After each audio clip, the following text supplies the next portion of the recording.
아버지 하나님, 하늘에 계시니 온 천하 만민 주 앞에 찬송하네.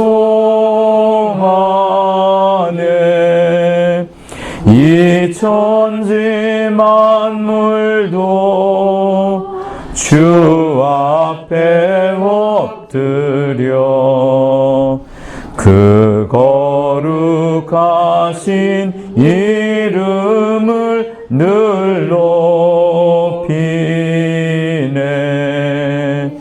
주 언약하신 것 끝까지 지키니 저 하늘나라 향하여 곧 가리라. 주 얼굴 배울 때 내 마음이 기쁘고 영원히 주의 영광을 찬양하리.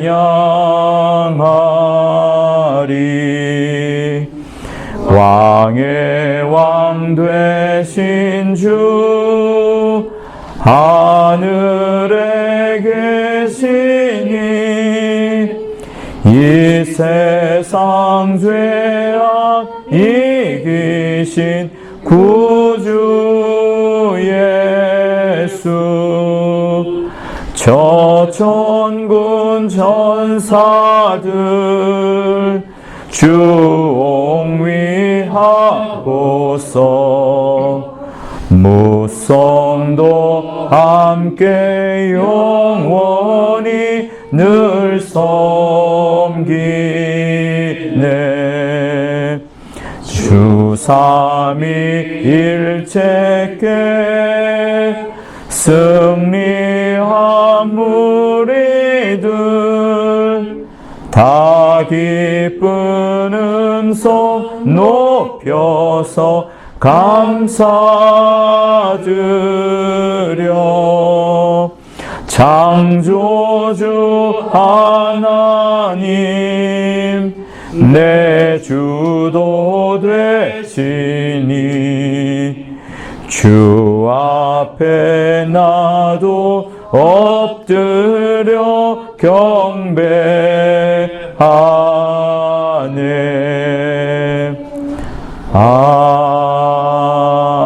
아멘. 영광과 찬양 받으시기에 능히 합당하신 하나님 아버지 앞에 이렇게 당신의 불러주심을 쫓아서 예수의 피를 갖고 온 성도들이 함께 신령과 진정으로 예배드리고자 하오니 하나님이 기뻐 받으시는 예배가 되도록 도와주시옵소서. 성령으로 우리를 하나로 묶어주시고 오직 하늘의 소망을 갖도록 역사하여 주옵소서. 신령과 진정으로 드린 예배가 되기를 원하오니 역사하여 주옵소서. 예수 이름으로 기도합나이다. 아멘. 하늘에 계신 우리 아버지여, 이름이 거룩히 여김을 받으시오며 나라의 여시며 뜻이 하늘에서 이룬 것 같이 땅에서도 이루어지이다. 오늘날 우리에게 일용할 양식을 주옵시고 우리가 우리에게 죄 지은 자를 사하여 준 것 같이 우리의 죄를 사하여 주옵시고 우리를 시험에 들게 하지 마옵시며 다만 악에서 구하옵소서. 나라와 권세와 영광이 아버지께 영원히 있사옵나이다. 아멘. 313장 부르시겠습니다. 찬송가 313장 갈 길을 밝히 보이시니.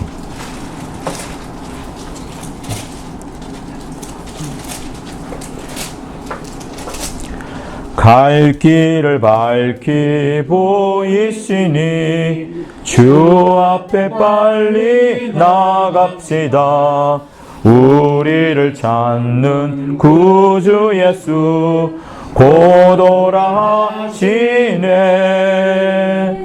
죄악 벗은 우리 영혼은 기뻐 뛰며 주를 보겠네. 하늘에 계신 주 예수를 영원히 섬기리. 우리를 오라 하시는 말 기쁘게 듣고 즐겨하세. 구주를 믿기 지체 말고 속속히 나가세. 죄악 벗은 우리 영혼은 기뻐 뛰며 주를 보겠네. 하늘에 계신 주 예수를 영원히 섬기리. 주 오늘 여기 계시오니 나와서 주의 말씀 듣세. 듣기도 하며 생각하니 잠이 치시로다. 죄악 벗은 우리 영혼은 기뻐 뛰며 주를 보겠네. 하늘에 계신 주 예수를 영원히 섬기리. 자, 우리 참회 기도 예수여 한번 부르시고 참회 기도 하시겠습니다. 예수여, 우리의 연약함을, 우리의 부족함을 하나님 아버지여 당신의 긍휼로 덮어 주시옵소서. 예수의 피가 충만한 이 시간 되게 도와주시고, 어느 누구도 자기를 의지하지 아니하고 자기를 생각하지 아니하고 자기의 고집과 또 상념 속으로 들어가지 아니하고 오직 하나님이 우리를 이끌어 주시는 그것이 말씀이오니 하나님의 말씀으로 깊이 들어가고 그 말씀이 우리를 인도하시는 대로, 그 말씀이 우리를 지시하는 대로, 그 말씀이 우리를 이끌어 가시는 대로 우리를 맡겨드린 귀한 우리 사람들 다 될 수 있도록 인도하여 주옵소서. 이렇게 함께 성도들이 모여 말씀에 굳게 서려고 당신이 뿌려주는 씨를 아버지 뿌림을 안고 날마다 하나님이 주시는 그 담비와 같은 은혜를 얻고자 이렇게 나와왔사오니 하나님 아버지여, 주님이 기뻐해 주시는 귀한 시간으로 우리를 이끌어 줍시고 황무지와 같은 우리의 심령을 깨끗하게 해주셔서 아버지 오직 예수의 피가 흐르고 예수의 심령이 우리를 적셔낸 귀한 심령들 다 될 수 있도록 도와주옵소서.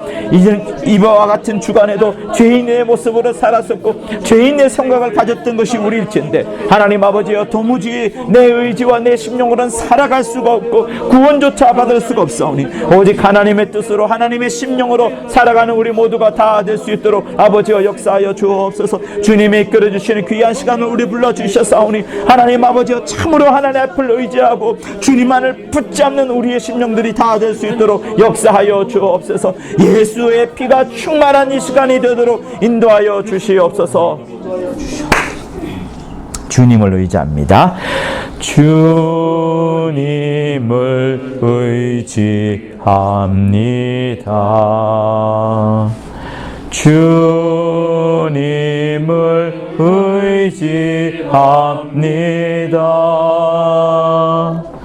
너의 삶의 위로와 참 평안 주시는 주님을 의지합니다.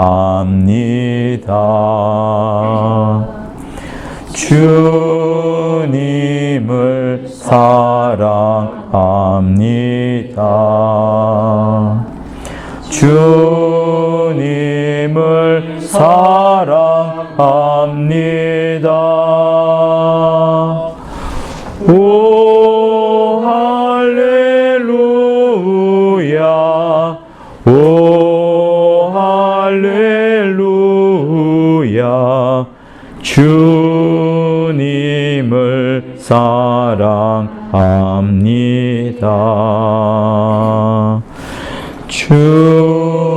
주님께 감사합니다.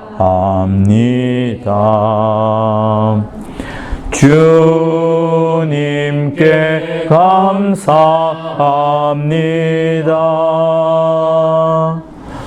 오 할렐루야,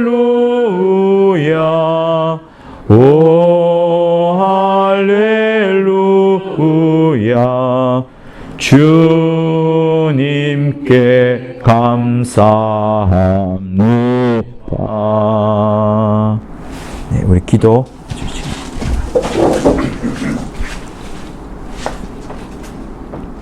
사랑과 은혜가 풍성하신 하나님 아버지, 오늘 거룩하고 복된 날 세상과 구별하게 해주시고 이렇게 하나님 앞에 나와 예배드릴 수 있도록 은혜 주시니 감사합니다. 아멘. 우리의 중심을 보시는 하나님 앞에 우리가 마음을 다하고 성품을 다하여 신령과 진정으로 드리는 거룩한 예배 되게 도와 주시옵소서. 아멘. 하나님 아버지, 정말 오늘도 정말 아버지 하나님의 그 크신 은혜와 하나님의 크신 사랑을 알게 하여 주시옵소서. 네. 하나님께서 세상을 이처럼 사랑하사 독생자를 주셨으니 하신 것 같이 하나님께서 정말 큰 헌신을 통하여 정말 아버지 하나님 우리에게 하나님의 가장 아끼는 독생자를 내어주신 그 은혜를 오늘 성령으로 깨닫게 하여 주셔서 오늘도 정말 아버지 하나님의 크신 은혜에 감사를 드리는 거룩한 예배 되게 도와 주시옵소서. 아멘. 하나님께서 정말 아버지 하나님 우리에게 그리고 또한 그 피로 말미암아 아버지 하나님 영원히 죄로 죽은 우리에게 생명 주시고 영생 주시고 또한 성령을 부어주셔서 정말 하나님의 자녀로 인치시고 보증케 하여 주신 은혜 감사합니다. 아멘. 우리를 또한 하늘나라의 후사로까지 우리를 높여주신 그 은혜 감사합니다. 아멘. 하나님 아버지, 오늘도 정말 그 은혜 늘 감사하여 좌로나 우로나 치우치하고 하나님을 기쁘시게 할 수 있는 우리 모두가 되게 하여 주시옵소서. 아멘. 그러므로 하나님께서 우리에게 마지막으로 부탁하신 온 유대와 사마리와 땅끝까지 내 증인이 되라 하셨습니다. 하나님 아버지, 그 길은 양을 이리로 보낸 것 같이 죽음의 길인 줄을 우리가 알 수 있습니다. 그러나 그 은혜가 커서 하나님의 그 은혜가 커서 우리가 그 길을 걸어갑니다. 우리에게 성령과 능력을 기름 붓게 해주시고 손은 즉 병이 나고 더러운 것이 떠나가는 믿는 자의 표적과 그리스도의 신유와 거룩한 이적이 나타나게 해주셔서 오직 하나님이 살아계신만 나타낼 수 있는 우리 모두가 되게 해주시고 하나님의 예수의 증인이 될 수 있는 우리 모두가 될 수 있도록 도와주시옵소서. 아멘.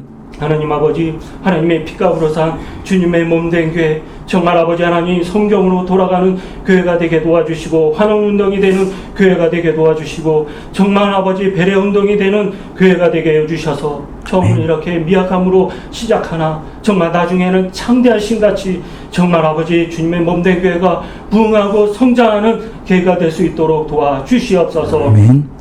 또한 아버지 하나님, 우리 목사님 정말 또한 아버지 하나님 이렇게 하나님이 또한 이렇게 담임 목사님으로 세워주시니 감사합니다. 정말 아버지 하나님 영광과 영역을 더하여 주셔서 주님의 몸된 교회를 잘 이끌어갈 수 있도록 하나님 인도하여 주시옵소서. 오늘 또한 하나님의 귀한 말씀을 증거하실 터인데 말씀의 지혜와 지식과 능력 주시되 성령이 되게 하신 말씀을 담대히 전할 수 있도록 도와주시옵소서. 아멘. 우리 또한 아버지 그 말씀을 하나님의 말씀으로 받게 해 주셔서 정말 행함이 없는 믿음은 죽은 믿음이라고 했습니다. 오늘 말씀을 듣고 행하게 해 주셔서 살아있는 믿음, 하나님을 기쁘시게 하는 거룩한 믿음 될 수 있도록 도와주시옵소서. 아멘. 그러므로 하나님께서 저는 내 사랑하는 자요 내 기뻐하는 자임을 우리 모두가 들을 수 있도록 도와주시옵소서. 아멘. 오늘 예배를 통하여 하늘의 위로와 평강과 기쁨이 넘치게 해주시고 우리를 구원해 주신 예수 그리스도의 이름으로 기도드리옵나이다. 아멘. 네. 고맙습니다. 자, 시편 23편 우리 합독을 하겠습니다. 여호와는 나의 목자시니 내가 부족함이 없으리로다. 그가 나를 푸른 초장에 누이시며 쉴 만한 물가로 인도하시는도다. 내 영혼을 소생시키시고 자기 이름을 위하여 의의 길로 인도하시는도다. 내가 사망의 음침한 골짜기로 다닐지라도 해를 두려워하지 않을 것은 주께서 나와 함께 하심이라. 주의 지팡이와 막대기가 나를 안위하시나이다. 주께서 내 원수의 목전에서 내게 상을 베푸시고 기름으로 내 머리에 바르셨으니 내 잔이 넘치나이다. 나의 평생의 선하심과 인자하심이 정녕 나를 따르니 내가 여호와의 집에 영원히 거하리로다. 아멘. 우리 427장 부르시면서 준비하신 헌금을 드리도록 하겠습니다. 헌금할 때 여러분 조금도 부담을 갖지 않으셔도 돼요.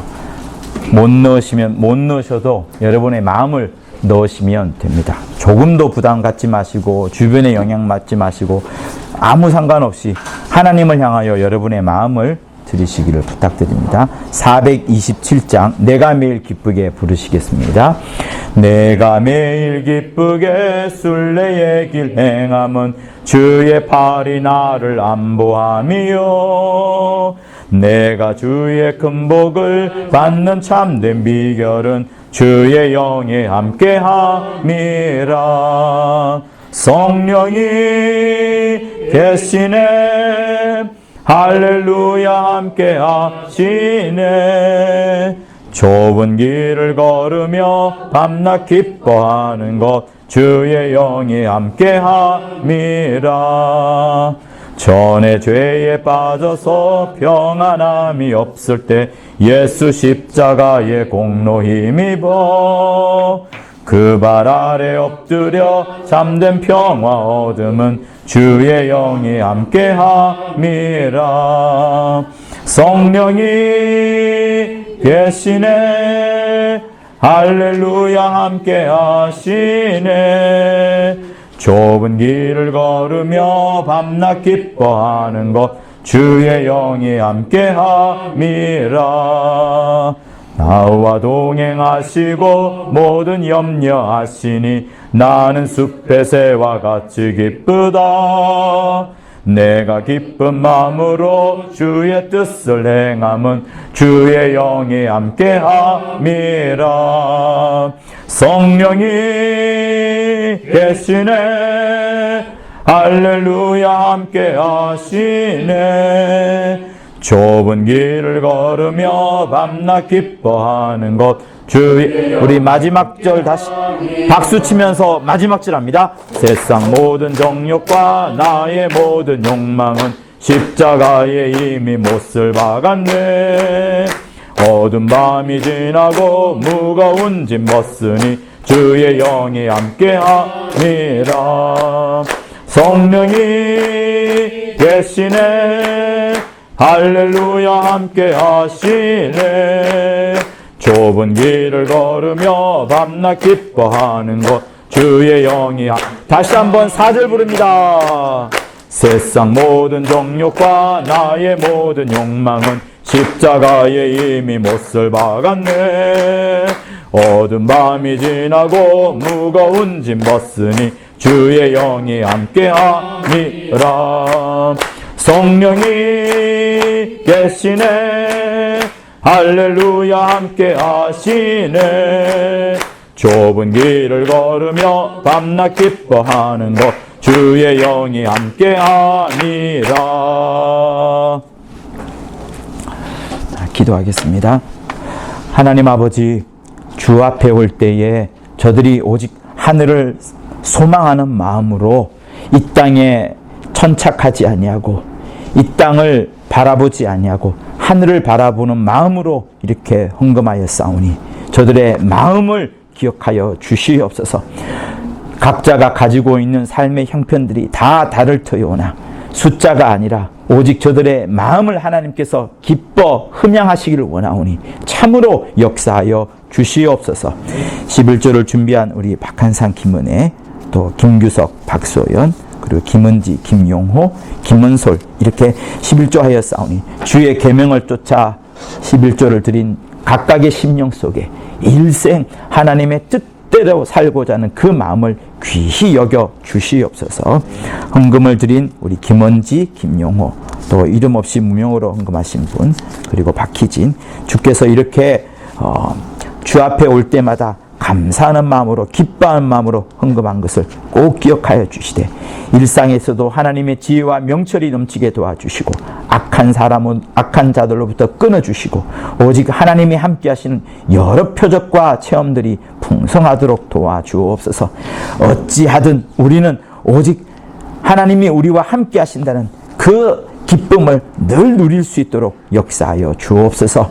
예물이 하나님의 나라와 영광을 위하여 귀히 받기를 원하오며 예수 이름으로 기도하였습니다. 아멘. 네. 할렐루야. 네. 자, 말씀은 히브리서 우리 9장을 보시도록 하겠습니다.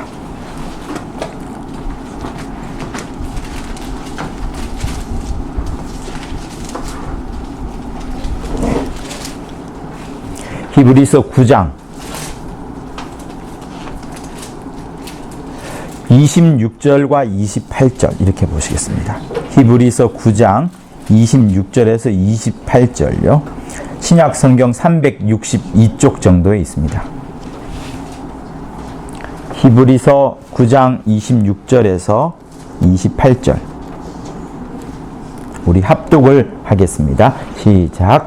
그리하면 그가 세상을 창조할 때부터 자주 고난을 받았어야 할 것이로되 이제 자기를 단번에 제사로 드려 죄를 없게 하시려고 세상 끝에 나타나셨느니라.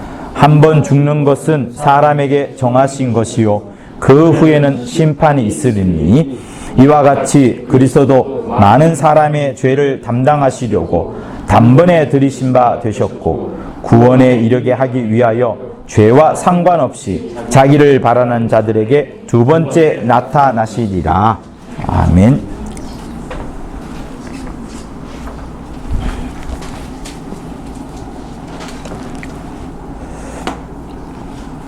하나님은 오직 당신의 뜻만을 지금도 갖고 계시고 지금도 그 뜻을 이루시려고 달려가고 계십니다. 우리는 모른다 할지라도 하나님은 당신의 일을 계속해서 준행하고 계신다는 말씀을 드리는 겁니다. 하나님께서 어떻게 일하는지 우리는 잘 모를 수 있습니다만 하나님은 우선은 말씀을 먼저 주시면서 우리에게 약속하시고 그 약속한 것을 여러 선지자를 통해서 또 주의 종들을 통해서 그리고 여러분이 읽고 있는 성경을 통해서 계속 거듭 강조 또 반복하시면서 하나님의 뜻을 알려주시는 거예요. 그것을 잘 모르면 하나님은 나와 상관없는 분 이렇게 생각할 수 있는데 그렇지 않습니다. 오늘 이 자리에서도 여러분들이 목사님이 하시는 말씀이 어떤 주제가 있을 겁니다. 핵심 키워드가 있을 건데 그 주제와 상관 다르게 여러분의 삶을 이끌어갈 수 있는 여러 응답들을 하나님은 여러분에게 주고 계세요. 각각 다 성령을 모시고 계신데 그 성령이 여러분의 삶 가운데에서 벌어지는 여러 일들은 여러분들만 알고 있고 또 여러분 속에 성령이 알고 있습니다. 그래서 여러분의 삶 속에서 성령이 여러분의 삶을 둘러보시면서 여러분의 영에게 말해주고 그러면서 그 영이 혼을 바꾸어 가게끔 육체도 어가게끔 하면서 하나님이 여러분의 삶을 이끌어 가시는 거예요. 그러니 이 시간에 여러분에게 드리는 말씀을 잘 들으시면서 분명히 하나님이 이 말씀 속에 내게 하시고자 하는 응답이 있다. 나를 이끌어 가시는 그 열쇠가 있다. 이런 마음으로 꼭 하나님의 말씀을 들으십시오. 그리고 진리는 반드시 여러분에게 역사되어지는 것이지 진리는 지식으로만 절대로 남지 않습니다. 하나님의 입장에서는 그 지식이 여러분들한테 없어도 단 한 가지의 말씀으로 여러분에게 감동을 주어서 그것을 여러분 삶을 이끌어 갈 수 있다 그러면 하나님은 충분하신 거예요. 그래서 꼭 말씀 속에 진리 속에 분명한 하나님의 의지가 있고 그 의지를 통해서 여러분이 의지를 깨달음으로 인하여서 알게 됨으로 인하여서 내 삶을 바꾸어 갈 수 있을 정도로 응답을 주신다는 그 마음으로 여러분 잘 들으십시오. 그리고 젊은이들에게는 그것이 하나의 꿈이 되고 소망이 되어서 여러분의 인생 전체의 직업을 또 삶을 이끌어 갈 수도 있으니 말씀을 정말 집중하시는 여러분이 되기를 부탁을 드립니다. 자, 오늘 읽었던 본문 말씀 중에 가장 중요한 말씀은 27절이라 할 수 있어요. 한 번 죽는 것은 사람에게 정하신 것이요 그 후에는 심판이 있으리니 라는 말씀입니다. 여기에는 죽음이라는 단어가 들어가고 그리고 심판이라는 단어가 이제 들어갑니다. 명사로서. 그러니 죽음 이후에 심판이라는 것을 여러분 생각하셔야 됩니다. 많은 사람들이 죽음은 운명이라 생각을 하고 죽는 것은 당연하다라고 여기게 될 겁니다. 그죠? 믿지 않는 사람도 다 죽는다는 사실은 알 거예요. 근데 죽음을 정말로 빨리 받아들이게 되면 자기 삶을 그냥 지저분하게 살 수가 없습니다. 그래서 미리 암 판정을 받은 사람들은 굉장히 몸을 가꾸고 음식도 조절하면서 오히려 암 판정을 받지 않은 사람보다 더 장수하는 케이스가 많습니다. 몸을 잘 다루기 때문에. 그만큼 그 사람은 죽음을 자기 마음속에 더 임박하게 인식으로 받아들이기 때문에 그 임박하게 받아들인 그 인식이 자기 삶을, 자기 생각을, 자기 음식을, 자기 건강을 바꾸어 가는 거예요. 영적 생활도 사실 이거와 다르지 않습니다. 우리의 신령한 영적 생활 역시도 죽음이 있다는 그 정도로 끝나지 않고 오늘 이 본문 말씀처럼 죽음 뒤에 심판이 있다는 것, 심판이 있다는 것을 우리가 알게 되는 겁니다.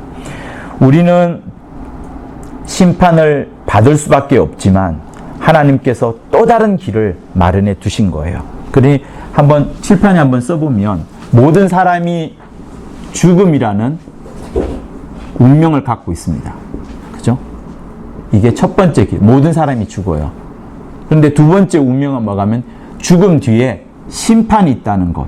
사람들이 모르지만 하나님은 말씀하셨기 때문에 하나님이 말씀하신 바가 있기 때문에 하나님의 약속을 따라서 심판을 받게 됩니다. 죽음이라는 것을 하나님이 정해 놓으셨기 때문에 예수께서도 하나님의 아들 예수께서도 반드시 죽을 수밖에 없는 거예요. 그리고 요한계시록에 보면은 어떤 두 명의 선지자가 등장합니다. 근데 그 두 명의 선지자가 하늘에서 내려온다 그래요. 그 선지자도 천사가 아니라 사람이에요. 근데 그 두 명의 선지자는 역대 죽지 않은 사람 같아요. 이건 제 생각입니다. 근데 잘 살펴보면 역대 성경에 나오는 인물 중에 죽지 않은 사람, 이 두 사람 정도 있어요. 에녹이 죽지 않았고 또 누가 죽지 않았어요? 불병거를 타고 하늘로 올라간 엘리야. 그죠? 엘리야가 올라갈 때 죽지 않았어요. 죽었다는 흔적이 없어요. 그러니 제 생각은 틀릴 수 있습니다. 제 생각은 그 요한계시록에 나오는 두 선지자, 다시 땅으로 내려온 두 선지자는 에녹과 엘리야가 아닌가라는 생각을 가지는데 그 두 사람도 요한계시록에는 어떻게 돼요? 죽어요. 그러니까 모든 사람은 반드시 죽습니다. 반드시 죽어요. 그것이 인류에게, 모든 인간에게 내려진 하나의 운명입니다. 근데 오늘 읽었던 본문 말씀은 죽음 뒤에 심판이 있다는 것을 말하고 있어요. 다 심판받습니다. 여러분들도 심판받을 수 있어요. 그런데 예수께서는 아예 놀라운 새로운 길을 마련해 주었어요. 그게 세 번째인데 모든 사람이 죽는 거는 맞아요. 예수께서도 죽으셨던 것처럼. 근데 죽음 뒤에 심판을 심판 없이 그냥 영생에 이르는 그 방법을 말씀해 주셨어요.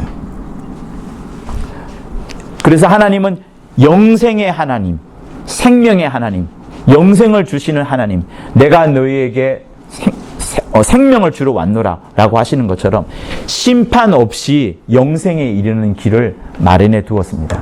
그러니 모든 인류는 이 세 가지의 길 중에 한 가지를 택해서 가게 돼요. 반드시 죽습니다. 모르죠. 자기에게 심판이 있는 줄은. 그런데 죽고 나보니까 심판이 있다는 것을 알게 되고 그 심판을 따라서 이제 역사를 받게 되고 또 어떤 사람은 심판이라는 것 없이 그냥 예수 믿음으로 인해서 심판을 아예 받지 않고 바로 영생에 이르게 되는 그 과정이 있습니다. 하나님이 예수를 보내실 때는 심판받아서 어떤 결과를 얻는 게 아니라 심판받지 않고 바로 영생에 이르는 그것을 우리한테 약속을 주신 거예요. 예수를 주신 이유는 바로 그겁니다. 자, 그런데 어떤 이가 죽음 이후에 심판이 이제 받게 되는데, 그거를 여러분한테 조금 설명을 드리려고 해요. 자, 하나님께서 창세 전에 말이에요. 창세 전에 하나님께서 아버지와 아들 두 위만 있었습니다. 두 위. 아버지와 아들만 계셨어요. 아버지와 아들이 여러 하늘의 영광 가운데, 그 영화 가운데 거하시다가 아버지께서 결정을 하시는 거예요. 내가 너에게 모든 것을 물려주겠다. 후사로서 이제 세우겠다. 이렇게 말씀을 하셨을 때 아들은 그거 제가 도무지 감당할 수가 없습니다. 내가 감히 어떻게 하나님 아버지와 동등됨을 취할 수 있겠습니까? 라고 하면서 굉장히 낮아지는 마음, 겸억이라고 하죠. 겸억, 겸비, 겸손, 이 이제 거의 비슷한 단어이긴 하지만 가장 좋은 단어는 겸억이에요. 가장 자기를 낮추면서 제가 감히 그럴 수 없습니다 하면서 겸억의 마음을 가졌습니다. 겸억의 마음을 가지시면서 그 겸억을 표시하기 위하여서 한 존재를 생각하셨는데, 그게 창세전에 예수 안에서 여러분들을 사람을 예정하신 거예요. 그래서 예수 안에서 예수께서 사람을 생각하면서 이 사람은 육체를 가져야만 죽을 수 있기 때문에 예수께서 죽으심으로 인하여서 하나님 아버지보다 지극히 낫다는 것을 보여줄 수 있으니까 그 사람으로 오는 부분들에 대해서 계속 생각하고 있습니다. 예수께서 그렇게 겸업과 겸손과 겸비의 모습을 생각을 하는 중에 하나님은 하늘을 이렇게 만드시는 거죠. 이렇게 하늘을 만드셨어요. 하늘이 없을 때는 어떻게 돼요? 하늘이 없을 때는 하나님께서 예수에게 후사로 물려줄 수 있을 만한 특정한 대상이 없어요. 칠판을 이렇게 할까요? 됐어요? 네. 하나님께서 아들에게 후사로 뭔가를 물려준다라고 할 때 이 하늘이란 공간을 만든 거예요. 하늘이란 공간.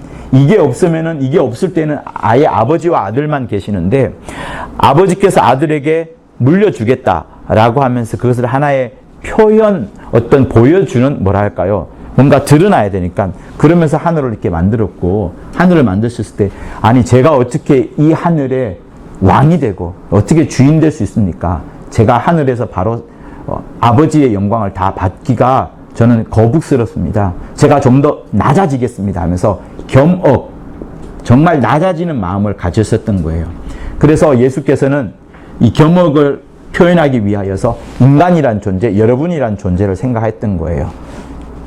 죽어야 된다는 그 존재, 죽어야 가장 하나님 앞에 가장 낮아지는 모습이니까. 하나님은 절대 생명의 분, 절대 모든 만물에게 영생을 주시는, 생명을 공급해 주시는 분이기 때문에 그 생명을 주시는 하나님보다 가장 낮아진다는 것은 죽음이라는 걸 말하는 거예요. 죽음 이후에 더 낮아질 수 있는 방법이 없습니다. 그래서 하나님의 아들이 그러면 이 보좌에 바로 오르기 전에, 보좌에 들어가기 전에 자기가 죽어서 가장 낮은 죽음이라는 과정을 통해서 이것에 가겠습니다 라고 하는 겁니다. 여기에 바로 들어간 게 아니라 죽는 과정, 가장 낮아지는 과정, 가장 낮아지는 과정을 생각하시면서 인간을 생각하신 거예요. 그래서 인간이란 존재가 필요하고 여러분이 반드시 필요한 겁니다. 그런데 이렇게 낮아지겠다고 하는 순간 예수께서는 이 자리를 생각하지 않고 여기서 들어오는 자리를 생각하잖아요. 그렇게 겸억의 생각을 하는 중에 여기가 지금 비어있네. 가장 높은 자리가 비어있구나. 예수는 죽으려고 하는구나. 가장 낮아지는구나. 여기가 비어있다는 것을 마귀가 딱 깨닫고 여기를 차지하고 싶은 생각을 가졌던 거예요. 그러면서 마귀는 어떻게 돼요? 가장 높은 자리에 높은 자리를 생각하는 겁니다. 예수는 가장 낮아지는 것을 생각하는데 마귀는 가장 높은 것을 생각하다 보니까 마침내 마귀로 정죄가 되는 거예요. 루시엘이었다가, 엘이 이제 하나님 혹은 천사란 뜻입니다. 루시엘이었다가 그 루시엘이 루시퍼로 변하는 겁니다. 가장 낮아져야 될 대상이 천사인데 오히려 가장 높아지려 이 자리가 비어있고 예수께서 겸억의 마음을 가진 그 틈바구니를 타서 마귀가 가장 높아졌기 때문에 하나님께서 이거를 그냥 보지 못하고 너 쫓아낼 거야 하면서 쫓아낸 공간이 어딘가면 요 음부가 되는 거예요. 음부가 이제 이 우주, 그러니까 마귀와 그의 3분의 1 천사들이 하나님께 대적을 하게 되면서 이 예수께서 겸억의 모습을 보여주고 이 보좌에 들어가서 자기가 예수께서 앉아셔야 되는데 이 자리를 틈탄 마귀와 3분의 1 천사들을 하나님께서 너희를 내려가 너희를 쫓아낼 거야 하면서 여기에 가둔 거예요. 일단 가둔 겁니다. 가두고 인간도 어디에서 죽게 했냐면 요 공간에서 죽게 한 거예요. 특별히 지구라는 공간에서 인간들이 이제 죽고 살고 하는 모든 과정을 거치게 되죠. 그러니 예수께서도 요 과정을 통과하시고 요 음부, 우주라는 공간, 요 과정을 통과하여서 이제 하늘 보좌에 오르시게 되는 겁니다. 자, 그런데 보세요. 여러분, 요한복음 16장을 한번 보세요.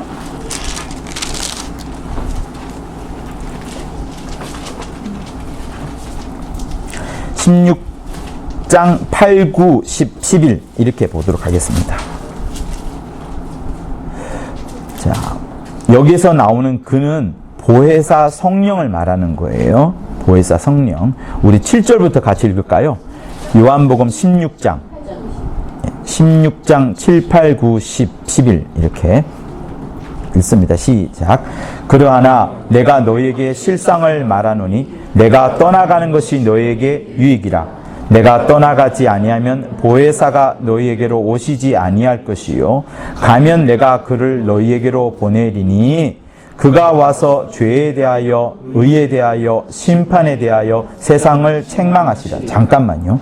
세상을 책망한다는 얘기는 세상을 꾸짖는다는 거예요. 왜? 세상이 죄에 대해서 의에 대해서 심판에 대해서 생각하고 있는 바가 틀리기 때문에 하나님이 알고 있는 바와 틀리기 때문에 그 틀린 바에 대해서 다시 일러주는 겁니다. 저를 보세요. 여러분들이 죄라고 생각하면 뭐합니까? 아, 저 사람이 나쁜 도둑질을 해서 죄, 그죠? 아, 저 사람이 죽어가는 어떤 사람을 물속에 빠지는 사람을 건져내서 저 사람은 의인이야. 저 사람은 나쁜 짓을 했기 때문에 판사로부터 심판을 받을 거야. 이렇게 우리가 보통 생각합니다. 그게 죄고 의고 심판. 유대인들도 똑같아요. 유대인들은 율법을 줬기 때문에 의라고 하면 율법을 지킨 게 의고 죄는 율법을 어긴 게 죄고 심판은 그 죄와 의에 따라서 심판하는 것을 말하는 겁니다. 근데 성령이 오셔서 하는 말은 그게 죄가 아니고 그게 의가 아니고 그게 심판이 아닌데 9절부터 읽을게요. 시작. 죄에 대하여라면 저희가 나를 믿지 아니함이요 의에 대하여라면 내가 아버지께로 가니 너희가 다시 나를 보지 못함이요 심판에 대하여라면 이 세상 임금이 심판을 받았음이니라. 보세요. 죄에 대해서 주인공이 누구예요? 죄에 대했는데 누구에 대해서 말하고 있어요? 저희가 나를 믿지, 나가 누군데요? 예수. 그러니까 죄에 관하여서도 예수가 주인공입니다. 예수 안 믿으면 죄라는 거예요. 율법은 없어요. 성령이 우리에게 일러주어서 책망하지 마. 너희 잘못 알고 있다. 율법 어긴 게 죄가 아니다. 예수를 믿지 않는 게 죄다라고 이렇게 딱 말합니다. 또 의에 대하여라면 누가 주인공이에요? 역시 누가 나옵니까? 내가 나오고 너희가 나오고 아버지가 나오는데 결국 나를 보지 못했다. 내가 아버지로 간다니까 의에 대하여라 하면 예수께서 아버지한테 가버리기 때문에 이 땅에는 의인이 있어요 없어요? 하나도 없으니까 너희가 다시 나를 보지 못한다 하면서 의에 관하여서도 예수가 주인공으로 말을 합니다. 그러면 11절 한번 봐봐요. 같이 읽을게요. 시작. 심판에 대하여라 하면 이 세상 임금이 심판을 받았습니다. 갑자기 여기서 이상한 단어가 나옵니다. 전혀 우리가 생각지 않았던 세상 임금이 나와요. 여러 설명이 필요하지만 세상 임금은 여기서는 마귀를 말하는 거예요. 공중 권세 잡은 자. 그러니 이 공중 권세 잡은 세상 임금인 마귀가 어떻게 됐다고요? 심판을 받았음이니라. 심판을 받을 것이라가 아니에요. 심판을 받았음이라고 과거형으로 나오는 겁니다. 심판을 받았습니다. 그러면 보세요. 성령이 우리에게 와서 일러주기를 성령이 우리에게 와서 일러주면서 그 성령이 일러줄 때, 야, 마귀가 심판받았어. 죄에 대하면 예수 믿지 않는 게 죄야.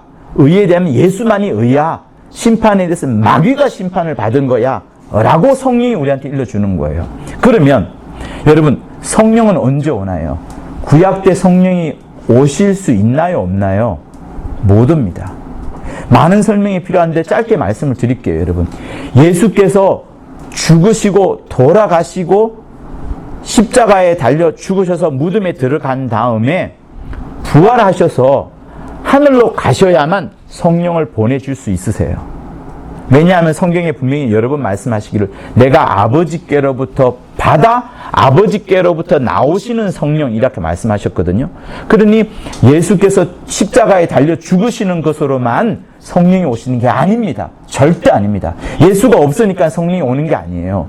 예수께서 죽으셨다가 하늘로 들어가신 다음에 보좌의 왕으로 딱 앉으신 다음에 그 권세를 갖고서 아버지께 부탁하여서 아버지께로부터 나오시는 성령, 나오는 성령이에요. 그러니 성령은 지금 믿는 여러분들에게 이미 받으신 분들은 이미 안에 내주에 있고 그 내주에 있는 성령이 여러분들에게 말해주는 거예요. 죄에 대해서, 의에 대해서, 심판에 대해서. 심판에 대해서는 마귀가 어떻게 했다고요?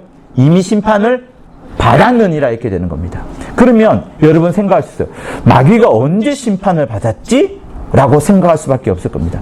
장차 미래에 이루어지는 일들을 심판받았다라고 하나? 라고 생각할 수 있어요. 자, 이 지점에서 창세기 3장 한번 넘겨보겠습니다. 창세기 3장 15절.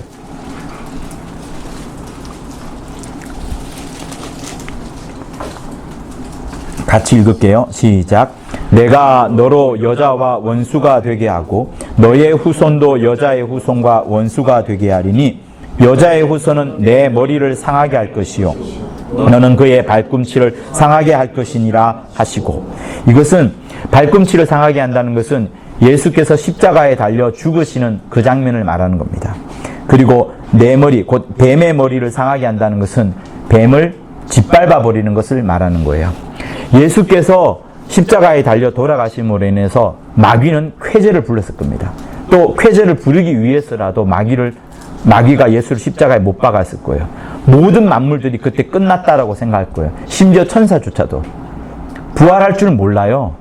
하나님만 부활시키는 것이기 때문에 예수께서 절대로 여러분 예수께서 스스로의 생명으로 부활하셨다고 생각하시면 안 됩니다. 예수께서 우리에게 생명을 주신 것이고요. 우리에게 모든 생명을 주었기 때문에 자기에게는 스스로 살아날 생명이 전혀 없어요. 하나님 아버지의 생명만이 예수를 부활시키는 겁니다. 그러니 예수는 완전히 죽으신 것이고 무덤 속에 완전히 죽으셨다가 이틀을 거기 계셨다가 하나님 아버지께서 부활시키심으로 말미암아서 예수께서 부활하신 거예요. 그러니 그때 뭐가 이루어졌냐면 예수께서 사망 권세, 마귀가 갖고 있던 최고 권세인 그 사망 권세를 깨뜨려 버리신 겁니다.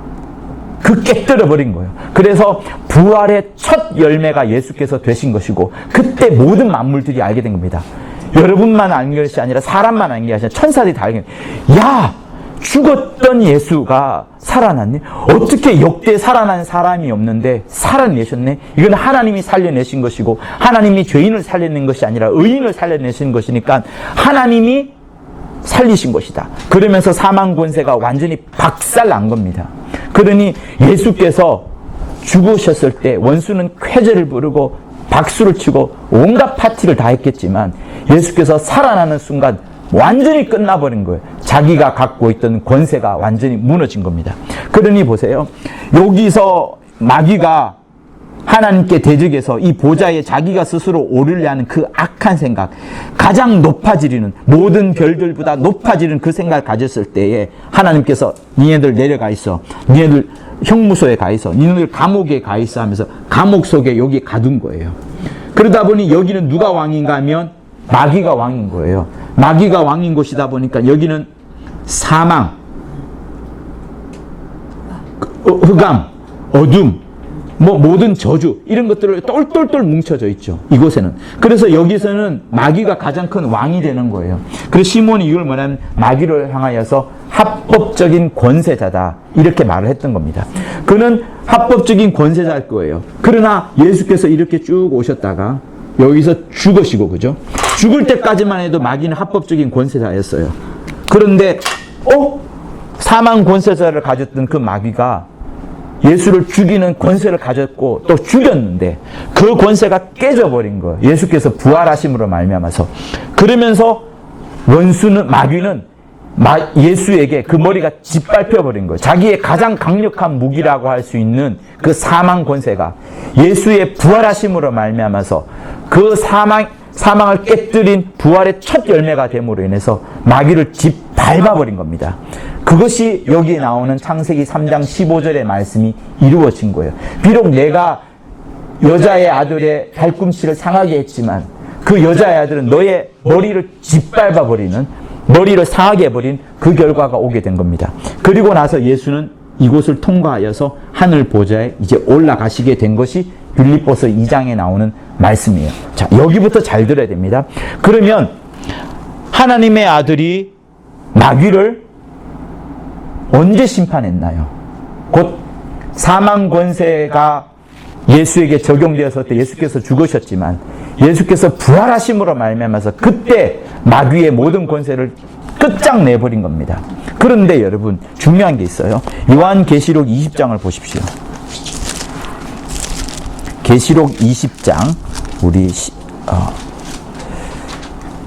7절부터 10절까지 보도록 할게요. 419쪽 정도 있습니다. 요한계시록 20장 7절부터 10절까지. 자, 제가 읽어드릴게요.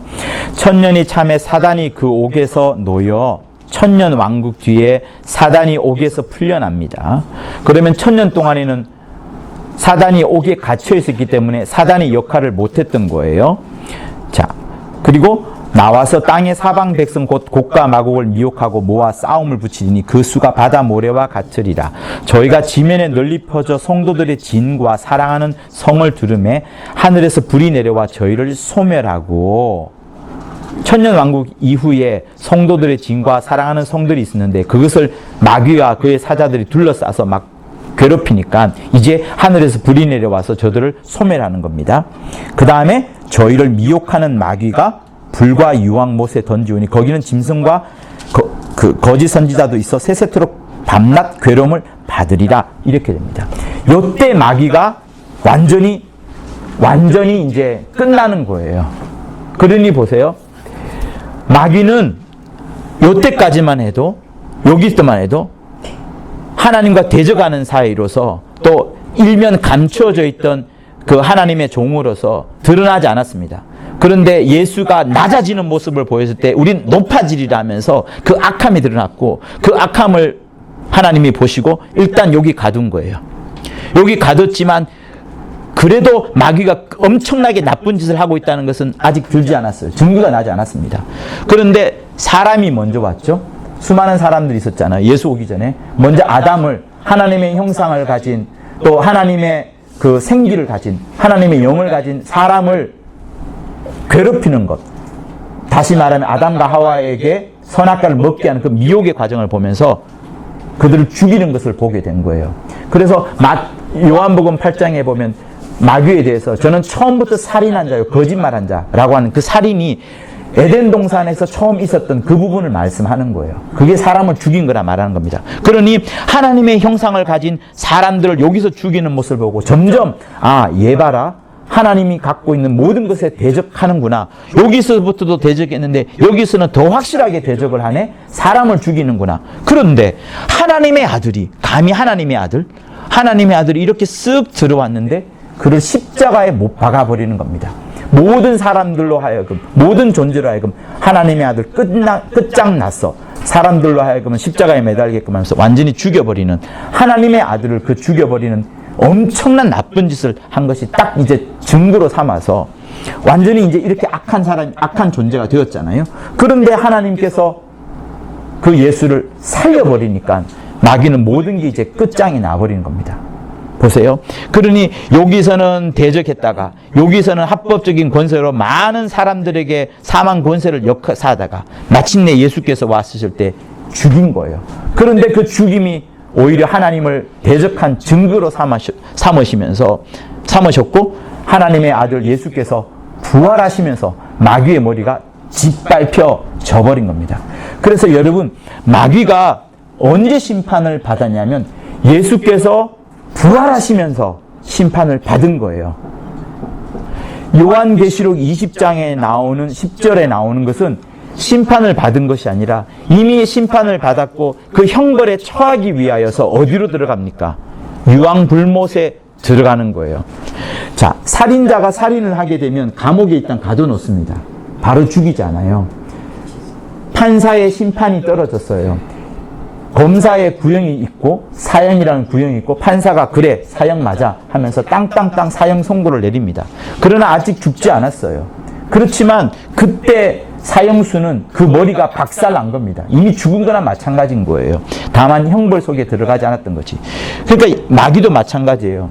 마귀도 요한계시록 20장에 나오는 이 부분은 이미 이제 형벌로 들어가는, 이미 머리가 박살났기 때문에 형벌로 들어가는 과정으로 기록해 놓은 겁니다. 그러나 언제 마귀의 머리가 박살났다고요? 부활하시면서.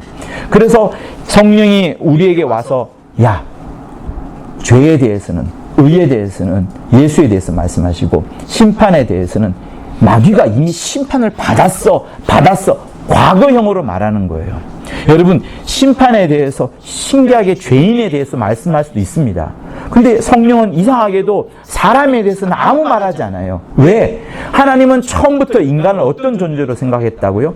예수 안에서 예정해서 하나님이 예수를 보내실 건데 그 하나님의 아들이 이 땅에 오는 통로로, 그리고 하나님의 아들을 또한 죽이는 도구로, 그리고 하나님의 아들이 마침내는 많은 인류를 살리는 하나의 그 과정으로 생각하시면서 인간을 생각해 놓았기 때문에 인간에 대해서는 처음부터 하나님은 사랑의 대상으로, 그리고 이를 데려갈 대상으로 예수 안에서 그토록 아끼고 소중하게 예정해 놓았던, 선택해 놓았던 그렇게 소중한 존재로 생각한 것이지 마귀처럼 너 잘못하면 심판하리라 이런 생각을 아예 하고 있지 않는 거예요. 그래서 성령이 우리한테 일러주는 많은 말씀이 야, 마귀가 심판을 받았으니 너는 그 마귀의 손에서 벗어나서 예수를 믿기만 해라. 예수를 의지하기만 해라. 그러면 구원함을 받는다. 이렇게 쉽게 만들어 놓은 겁니다. 근데 그것을 잘못 생각하게 되면 이 과정으로 들어가게 되는 거예요. 죽음 뒤의 심판. 이 과정을 누가 겪느냐 하면 여러분, 가장 쉽게는 유대인이 받는 거예요. 유대인의 최고 생각은 율법에 있거든요. 예수를 믿는 믿음으로 구원함을 얻는 게 아니라 우리 율법 다 지켜야 돼 라는 생각이 있습니다. 그러니까 율법을 잘 지켜왔다라고 생각하는 사람들 중에 대표자가 바리새인인데, 그 바리새인은 율법을 다 지켰다고 생각하니까 늘 자기들 마음속에 우리는 의로운 사람이야. 율법 다 지켰으니까. 그 의가 충만해지면 어떤 줄 아십니까? 이 의를 지키지 못하는 사람들을 정죄하게 돼요. 비난하게 돼요. 그래서 창기와 세리를 비난하게 되고, 문둥병자 같은 경우에는 하나님의 가장 저주받은 사람이라 해서 성 밖에 둡니다. 성 안에 두지 않아요. 성 밖에 둬요. 점점 불리합니다. 그리고 성 바깥보다 더 멀리 있는 사람이 누구예요? 여러분들이에요. 이방인들이잖아요. 이방인들은 하나님 모른다 생각해서. 그러니까 유대인들은 늘 율법이 기준이 되다 보니까 하나님이 그래? 너 그렇게 율법 좋아하냐? 그럼 율법대로 해줄게. 율법이 뭘 합니까? 심판을 하는 거예요. 만약에 여러분들이 이게 율법이 아니고 양심이라고 합시다. 너 그렇게 양심 좋아하냐? 예수 믿으면서도 그렇게 양심 좋아해? 그러면 너 양심대로 해줄게. 그럼 양심대로 하다 보면 어떻게 됩니까? 레미제라블에 나오는 그 자베르라는 경감. 그 레미제라블을 계속 쫓아다니다가 레미제라블이 굉장히 덕행을 많이 베풀거든요. 쫓아다닐수록 그의 덕행을 많이 보게 되고 나중엔 마음이 화가 납니다. 아니, 저렇게 나 양심이 깨끗한데 자기가 나중에는 용서를 받거든요. 자베르 경감이. 자기가 용서받은 것에 도무지 견디지를 못합니다. 나는 이토록 의롭게 살았는데 내가 용서를 받다니 도저히 나는 참을 수 없어 하면서 강에 뛰어내리면서 죽어요. 여러분, 양심을 강화하면 여러분 스스로도 점점 정죄하게 됩니다. 나를 정죄하지 않으면 누굴 정죄하게 되는 줄 아세요? 남을 정죄하게 됩니다. 그게 양심의 효과예요. 그래서 하나님은 야, 율법도 아니다. 율법 하지 마라. 양심 하지 마라. 그럼 또 하나 남았어요. 선과 악을 구별하는 선악과 있죠. 모든 인류가 아담이 선악과를 먹었기 때문에 모든 인류 속에는 선악을 판단하는 기준이 있어요. 여러분들에게도 지금 있어요. 그러니 예수의 피를 가졌다는 것은 뭐냐면 율법 깨는 겁니다. 양심 깨는 겁니다. 선악과 깨는 겁니다. 선악과를 먹었기 때문에 내가 아무리 선하고 내가 아무리 악하고 저 사람이 아무리 선하고 아무리 악하다도 그것으로 판단할 것이 아니라 나는 그거 상관없이 나는 예수의 피로 사는 거야. 예수를 의지하여서만 사는 거야. 호모, 믹소로 해야만 사는 거야. 절대 하나님을 의지해야만 사는 거야. 라고 돌아가는 게 여러분 신앙생활이에요. 그래서 율법 할 것도 아니고 양심 할 것도 아니고 네가 맞고 틀리고 이거 할 것도 아니에요. 그래서 여러분 교회 분쟁 가운데에도 여러분들이 저 사람은 옳아 저 사람은 틀려 이렇게 할 수 있어요. 그러나 예수 앞에 섰을 때에는 그 남을 너 잘했어 저 사람 착해 저 사람 못돼서 이걸로 하나님을 찬양할 수 없어요. 절대 찬양 못합니다. 하나님을 찬양하게 되는 것은 오직 하나님의 공로만이 생각나가지고 그 공로가 전부라고 생각날 때 우리가 찬양이 되는 거예요. 그렇기 때문에 여러분 이 사람들은 다 심판을 받게 돼요. 그런데 하나님께서는 야 그런 율법, 양심, 선악 그런 심판 받아서 하늘나라 들으려고 하지 말고 이 사람들은 심판 받아야 됩니다. 율법의 심판을 받고 양심의 심판을 받고 선악과의 심판을 받아서 겨우 하늘에 들어오겠지만 예수께서 하나님의 말씀으로 우리에게 주신 것은 야 너희들 심판받을 생각하지 말고 그냥 예수의 팔짱만 껴 그러면 되는 그것을 말하는 거예요.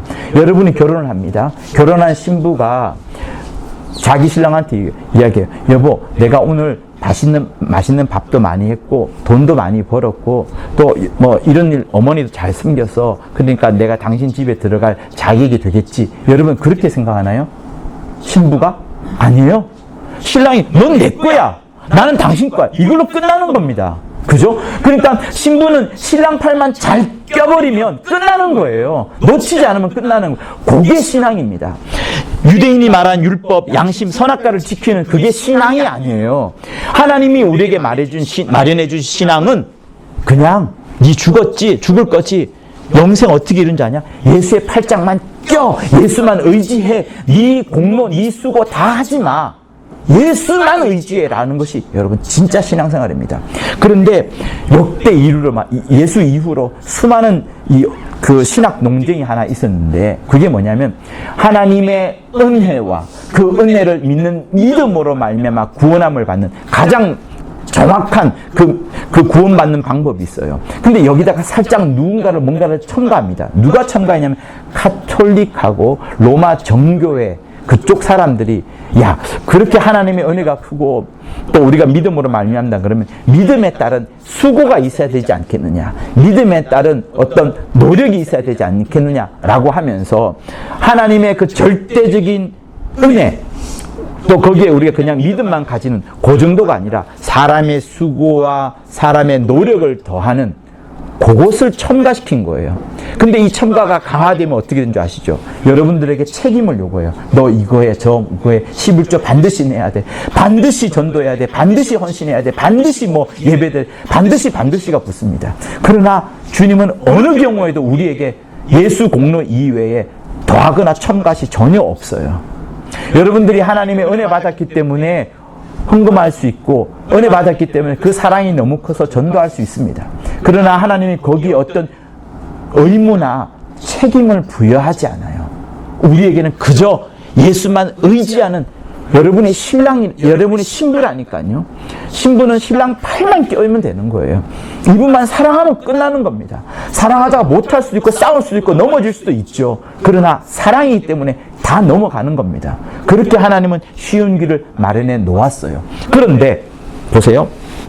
제가 이 이야기를 하는 이유는 무엇인가 하면 어떤 사람이 이런 이야기를 합니다. 자, 요한 1서 3장 한번 보실까요? 3장 8절을 한번 보겠습니다.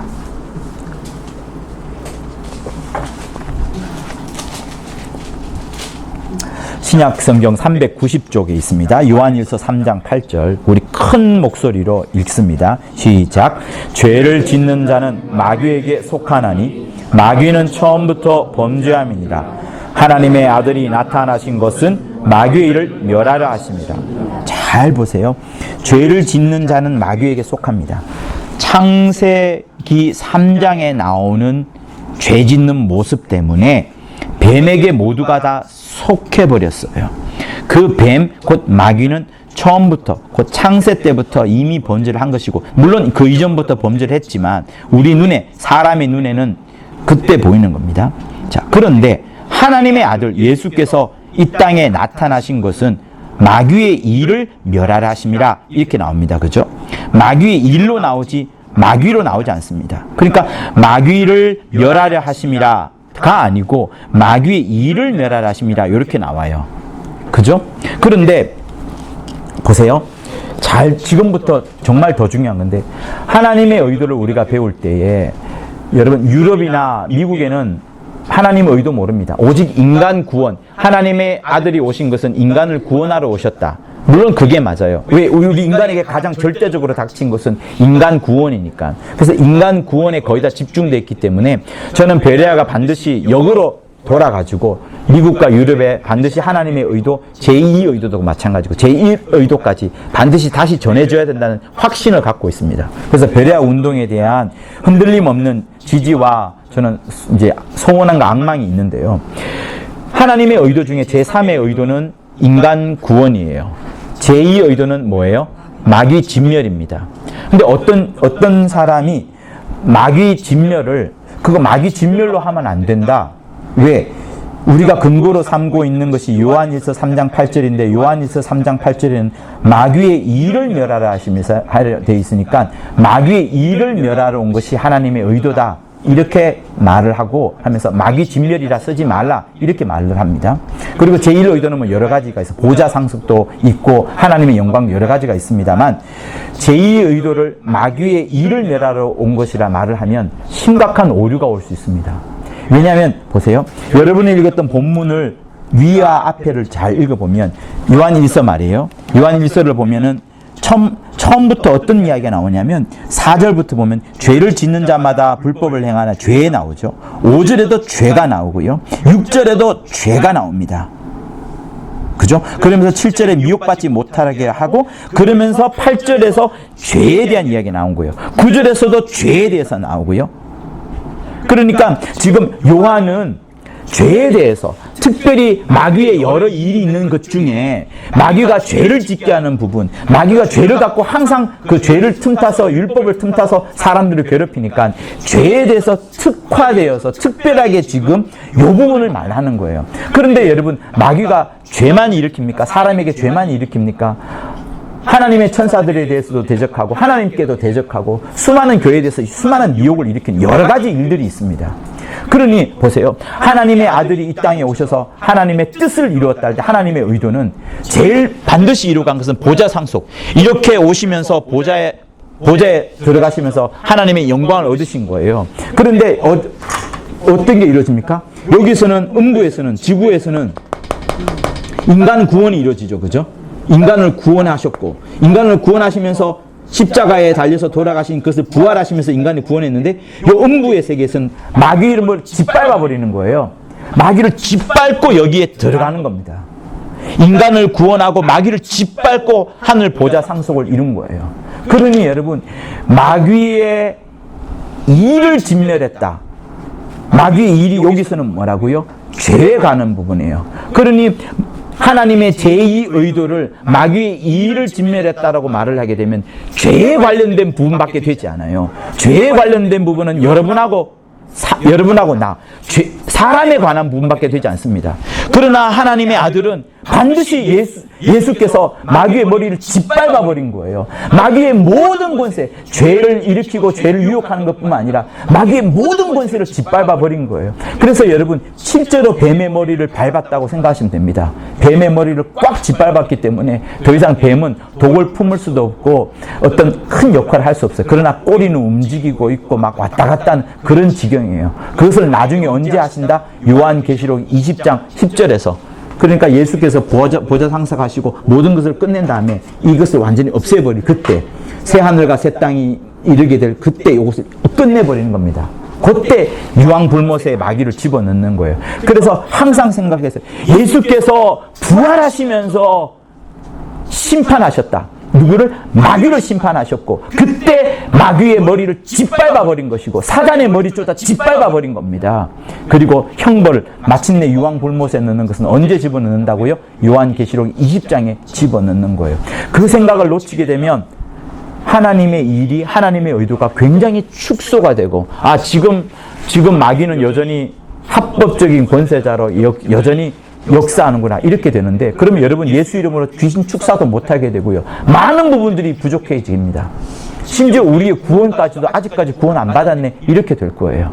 그러니 여러분 예수께서 하나님의 아들 예수께서 마귀의 머리를 이미 과거의 짓밟음으로 인하여서 우리는 완전한 자유자가 되었고 하나님의 아들이 되었고 우리가 포기하지 않는 이상 우리 스스로 뛰어내리지 않는 이상 여러분은 탄탄대로로 하늘나라로 가게 되어 있습니다. 그래서 고속도로 위에 여러분 탄 거예요. 고속도로 위에서 빨리 달리는 건 아니지만 흔들림 없이 그 길로 쭉 가면 하늘나라 가게 되는 거예요. 근데 어떤 사람이 고속도로 밖에 저기 온천이 좋네 하면서 뛰어내리거나 저 사람 양심 멋지네 율법 좋네 하고 뛰어내리게 되면 결국 그 사람은 고속도로 밖을 벗어나기 때문에 자기 길로 자기 판단으로 하늘나라 갈 수밖에 없는 거예요. 그래서 반드시 생각하십시오.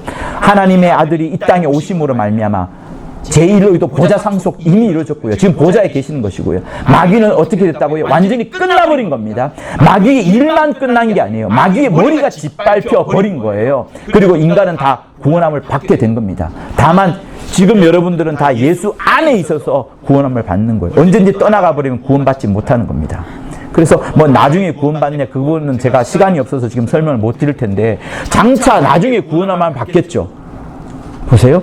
내가 아직 구원함을 받지 않았고 구원을 이루어 간다 그러면 여러분 찬송가 부를 수 있겠어요? 찬송가 부르기 전에 나를 살려주세요라는 기원의 간구의 노래밖에 못 부를 겁니다. 그건 노래가 아니죠. 기도죠. 그러나 이미 우리가 구원함을 받았기 때문에 마귀의 머리가 짓밟혔기 때문에 우리의 신랑 예수께서 하늘 보좌에 앉아 계시기 때문에 이미 승리하셨기 때문에 우리는 그저 죄인이지만 뭘 부를 수 있어요? 찬송가를 마음껏 부를 수 있는 겁니다. 찬송가 못 부를 거예요. 구원함을 받지 않았다면. 여전히 두려움과 양심이나 이런 것들이 계속 우리한테 들겠죠.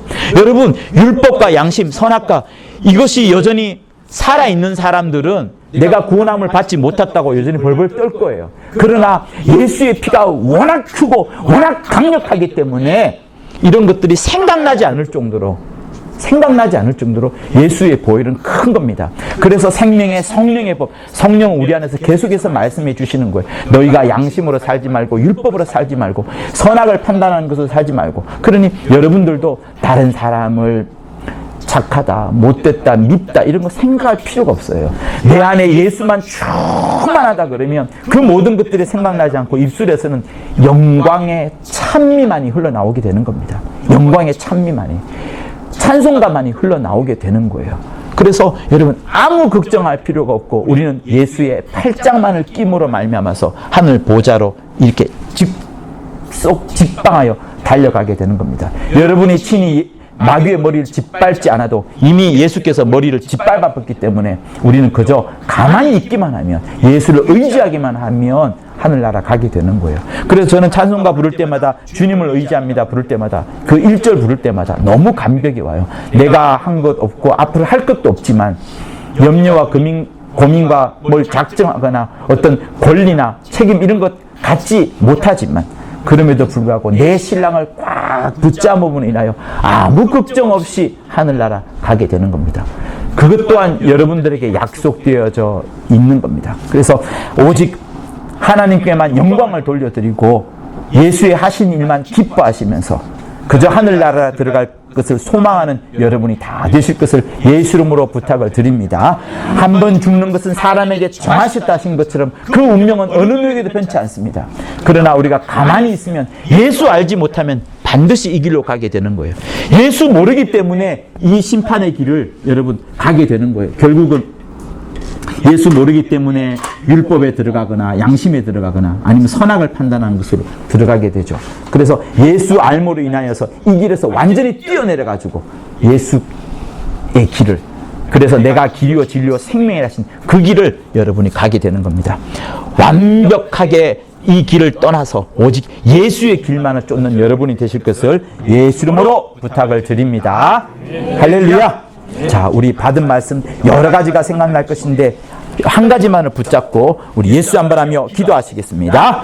예수여, 하나님 아버지, 우리 사랑하는 성도들에게 오직 하나님의 영생의 길을 하나님이 우리에게 예비해 놓으신 예수의 피를 의지함으로 말미암아 영생의 길로 들어가는 그것을 소망하는 저들 다 될 수 있도록 아버지 인도하여 주시옵소서. 우리 모두에게 부족함이 있고 우리 모두에게 연약함이 있지만 하나님 아버지여, 예수만을 의지하는 우리 모두가 되도록 인도하여 주심으로 그 하늘나라에 들어가는 우리 귀한 자들 다 될 수 있도록 아버지 인도하여 주옵소서. 우리 사랑하는 성도들 심령 속에 아버지여, 한 번 죽는 것은 사람에게 정하신 것이요 그 위에는 심판이 있다는 이 약속조차 하나님은 이루어 가실 것이오나 우리에게 이 길 이외에 또 다른 새로운 길을 우리에게 명하여 주셨사오니 하나님 아버지여, 예수에게 뛰어들고 예수에게 뿌리를 내리고 예수가 우리의 심령이 되고 예수 안에 거하는 우리 자들 다 될 수 있도록 아버지 인도하여 주시옵소서. 하나님 아버지, 그러므로 주께서 단번에 자신을 드림으로 말미암아 우리 죄를 담당하시고 이제 구원에 이르기 위하여 죄와 상관없이 자기를 바라는 자에게 두 번째 나타나시라 하시는 것처럼 하나님 아버지, 이 길을 쫓는 우리 모두가 다 될 수 있도록 아버지 역사하여 주시옵소서. 하나님 아버지, 그러므로 인도하여 주옵소서. 아버지여 역사하여 주옵소서. 하나님 아버지 인도하여 주옵소서. 아버지여 역사하여 주옵소서. 하나님 아버지 인도하여 주옵소서. 하나님 아버지, 오직 예수의 피로만 충만하여 내 공로, 남에 대한 비판, 누구를 저주하고 싫어하는 것이 아니라 예수의 피만 충만하여 우리 심령 가운데 찬양만이, 하나님께 영광 돌림만이 충만하도록 도와주시옵소서. 지금도 성령 충만하게 도와주셔서 우리를 부르는 마지막 그 육체의 시한까지 오직 하나님의 영광만을 돌려드리고 예수의 공로만을 찬양하는 우리들 되도록 도와주시옵소서. 살아가며 하나님의 말씀이 우리를 주장하기를 원하오니 역사하여 주옵소서. 예수 이름으로 기도하였습니다. 네, 우리 기쁜 마음으로 159장 부르시겠습니다.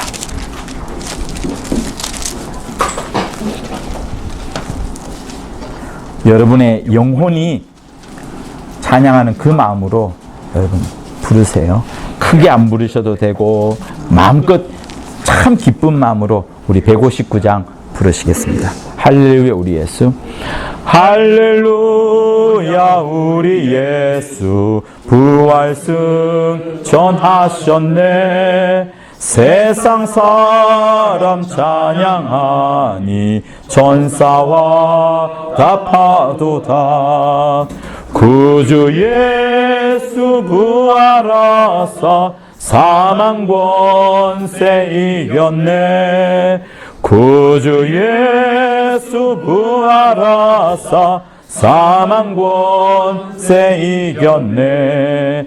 할렐루야 우리 예수, 왕의 왕이 되시고 우리들의 중보 되심 성령 증거하시네. 구주 예수 부활하사 처음 열매 되셨네. 구주 예수 부활하사 처음 열매 되셨네. 할렐루야 우리 예수, 흠과 티가 됐도다. 무덤 속에 있는 죄인 주가 일으키시네. 구주 예수 부활하사 영광 주로 오시네. 구주 예수 부활하사. 우리 1절 남성만 부르시겠습니다. 1절 할렐루야 우리 예수, 부활승 전하셨네. 세상 사람 찬양하니 천사와 답하도다. 구주 예수 부활하사 사망 권세 이겼네. 구주 예수 부활하사 사망 권. 여성분이 2절 하겠습니다.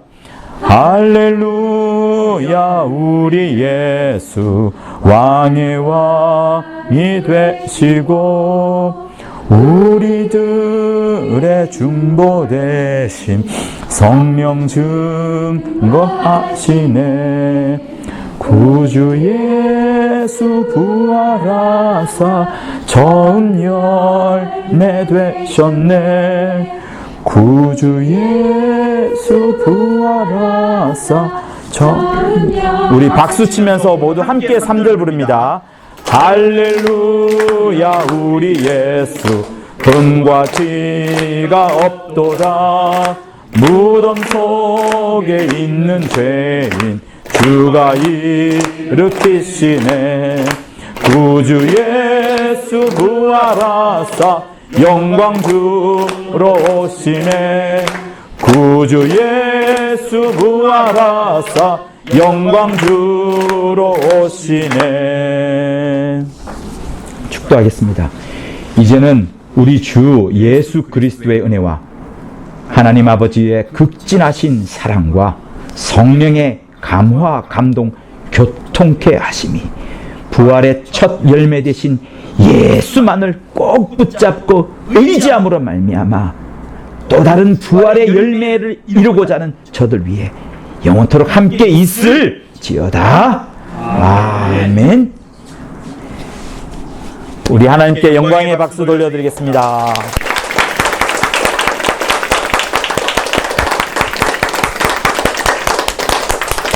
감사합니다. 감사합니다. 네, 맞습니다.